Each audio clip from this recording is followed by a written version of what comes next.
got some major NFL rumors that could affect the Cleveland Browns head coach search significantly. There may be a new head coach target appearing for Cleveland, being added to this pool of candidates. Welcome into the Browns Report, everybody. I am your host, Joey O'Donoghue. Before we get into the Cleveland Browns' potential next candidate, we need some good luck. We need some good fortune, Browns fans. Like the video. If you want the Browns to make a great hire, smash that like button. I would be getting down there and smashing the like button as many times as the thing lets me, because we need someone to right this ship. We need somebody to correct the offense, call the plays so we can move the football this year. Like the video if you want the Browns to make a great hire. I'd be doing it. We need you guys to help make it happen. Don't jinx it. Like the video. It's free. Appreciate you guys. Here's what Adam Schefter has to say about the Matt LaFleur situation in Green Bay, folks. That's right. Gear up for this one. I would say this on Matt LaFleur. We said yesterday that they're trying to work out a deal with Matt LaFleur. It's almost 48 hours later. There's still no deal with Matt LaFleur. We're waiting. It should not be that hard. They still might work it out. They might. They're trying. But it shouldn't be a difficult deal to do, right? Why is it taking so long? We can do the numbers right now, crunch the math, and come up with a deal to get it done. It's ticking, and there are more openings, and there are teams waiting, so we need an answer. We haven't got one. And last thing on that, as my friend Wendy would say, there's something going on in Green Bay. We got to keep watching Green Bay. Schefter went on screen. He did the Wendy meme. Something's happening. Something is going on in Green Bay.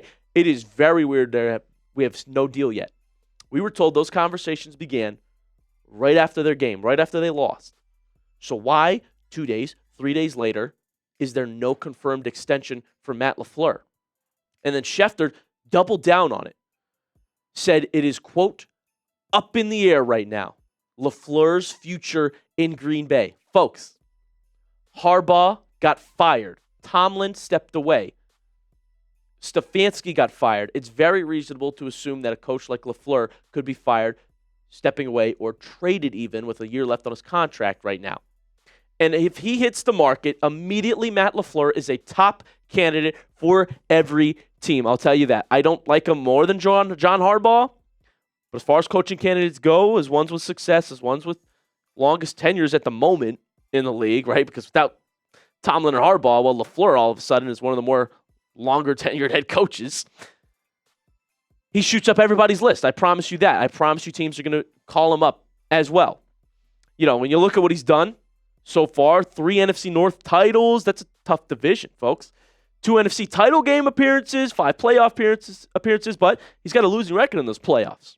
Overall winning record, though, 72-35-1.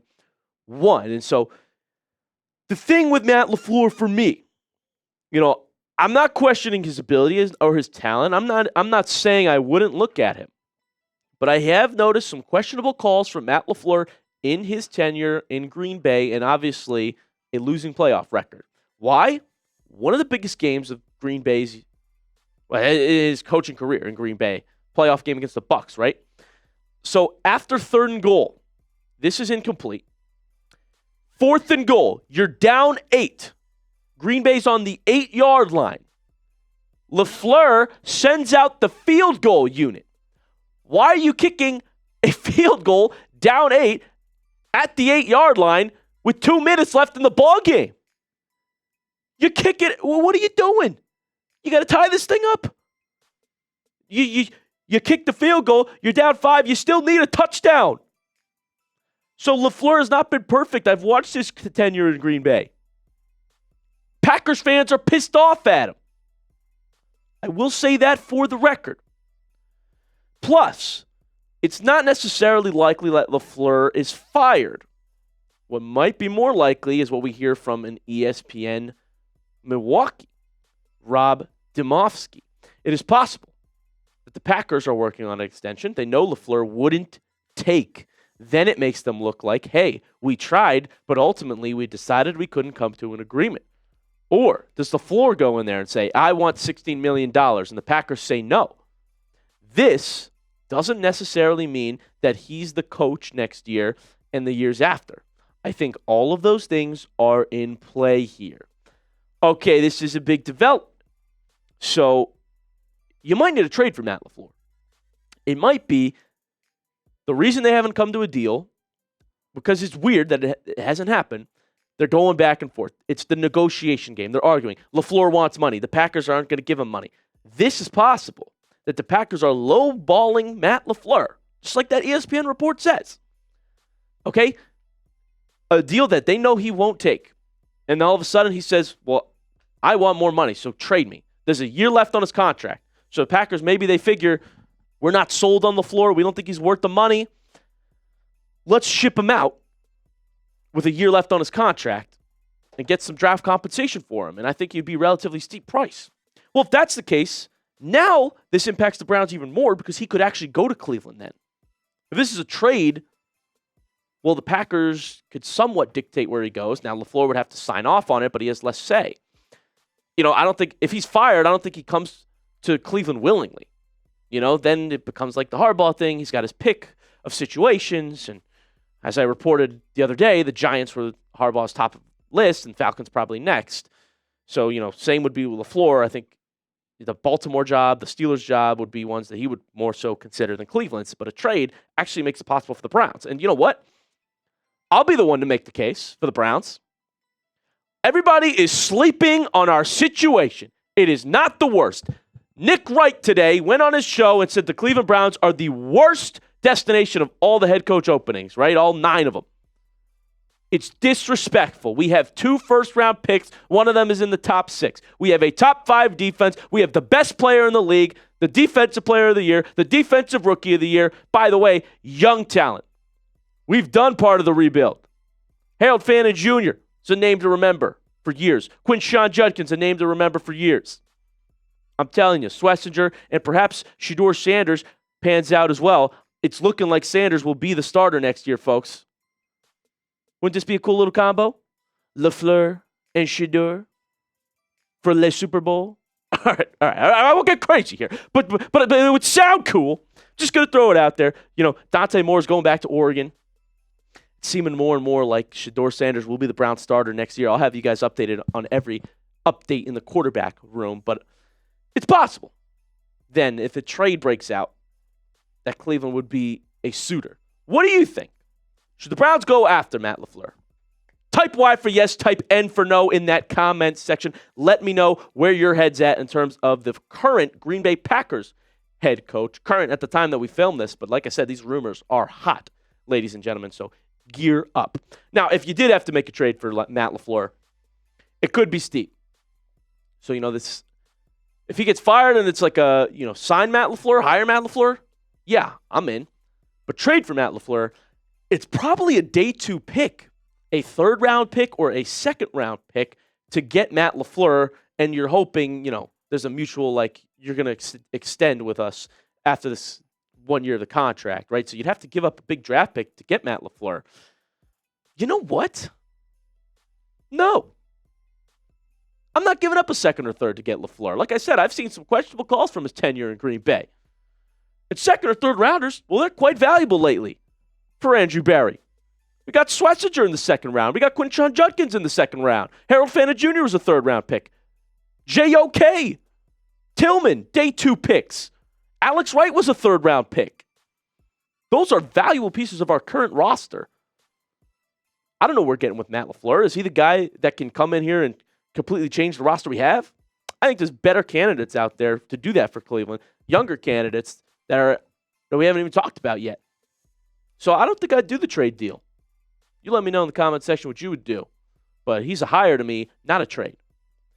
Something awesome for you guys, though, that you can actually get is a Myles Garrett record-breaking t-shirt we got going on here at chatsports.com/MGRecord. This is the place to get it. It's only $34.99.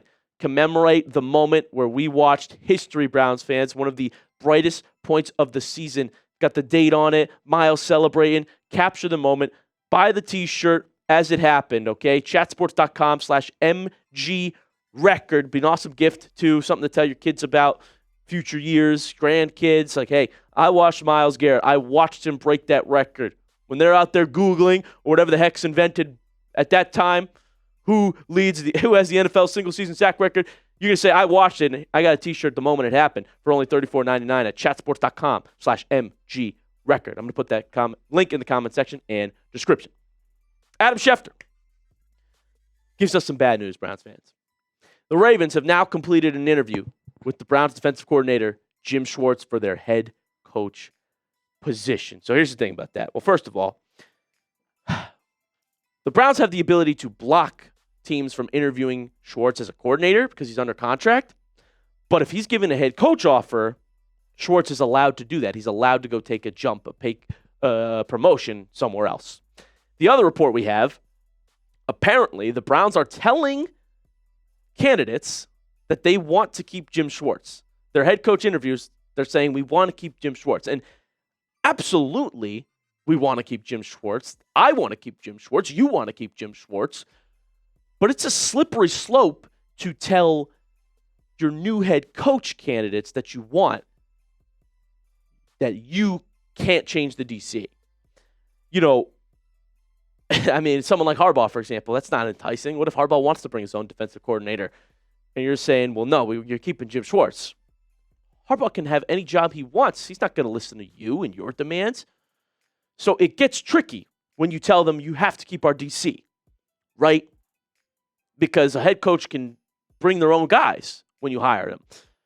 It narrows down Cleveland's pool a little bit when you play that game. And I'm not saying I disagree with it, because absolutely I would do what I could to keep Jim Schwartz. Absolutely he's done a phenomenal job with the Browns defense. They're top 5 in most metrics this season, folks. I'm just saying be wary of that. If you're going to go after a candidate that is very sought after, you have to listen to their demands as well as yours. But I do think that Cleveland isn't going to go after a big-name candidate here once the Harbaughs land, the Tomlins land, like LaFleur's potentially. You know, I think Cleveland will have room to say, well, we want to keep Jim Schwartz because you can bring your offensive guy, or maybe you got to keep Reese as well. We'll see. But I would throw that out there, folks, and hopefully we don't lose Schwartz to the Ravens then. That would just be the worst news ever if he became a Ravens head coach. I'll keep you updated. Hopefully we can keep Schwartz. All right, what's our old friend Kevin Stefanski up to? I thought I'd give you guys the latest. If you're curious on what Stefanski, where he may end up, all right, we fired his ass. Get him out of here. He's actually been pretty busy. He's had 5 head coach interviews already, all right, with the Dolphins, the Titans, the Giants, the Falcons, and the Ravens, folks. He has interviewed for the Baltimore Ravens job. What are they doing? Schwartz, Stefanski, stay in your lane, Baltimore. Here's what's interesting about what Stefanski's doing, though. If he does become the head coach of one of these 5 teams, well, look at who Cleveland plays next year. We play Baltimore twice. We play Tennessee on the road. We play New York on the road. We also host the Atlanta Falcons. So if he were to go to one of these teams, okay, 4 out of the 5 that he's interviewing with, well, there would be a Cleveland Browns versus Kevin Stefanski revenge game on the schedule in 2026, folks. And, man, when I tell you I would want to win that game more than anything, I mean that. I'm worried about it because, obviously, Stefanski knows our system, okay? And a lot of people said he would be a top candidate if he hit the market. He is getting interviews. No job yet, though. But something to monitor. I'll let you guys know if we're going to face off against Kevin Stefanski with our new head coach next year. That would be something to buy tickets to, I'll tell you that. And I would be live for it on the show. As you guys know, we do watch parties here on the Browns Report. Mary Kay, Browns beat reporter, says that Kevin Stefanski interviewing with the Titans is interesting because the Browns would have drafted Cam Ward at number 2 if he had fallen there. Remember, we were sitting at 2. Cam Ward went first, and we said, okay, we're going to trade that pick down to the Jacksonville Jaguars. I'd say it worked out. I mean, the Jags made the playoffs, of course. Their first-round pick is going to be the 24th pick for the Cleveland Browns, which we got in that deal. We also drafted Judkins with the pick. You know, we drafted Mason Graham. We drafted Dylan Sampson with what we got from Jacksonville. And then we got a couple quarterbacks later. You know, the Dylan Gabriel was a complete miss, but we got Shedeur Sanders. Hopefully that could pan out next year for Cleveland as well. I'll let you guys know about that. But very notable that Stefanski rumors to the Titans are heating up as well. And Falcons, watch out for those 2 teams that Cleveland would play next season. That's going to do it for us here on today's show. I'm your host, Joey O'Donoghue. Hit that subscribe button. Appreciate everybody being in here with me, hanging out, talking Browns rumors. I'll keep you updated every step of the way through this head coach search. Appreciate you all. See you next time.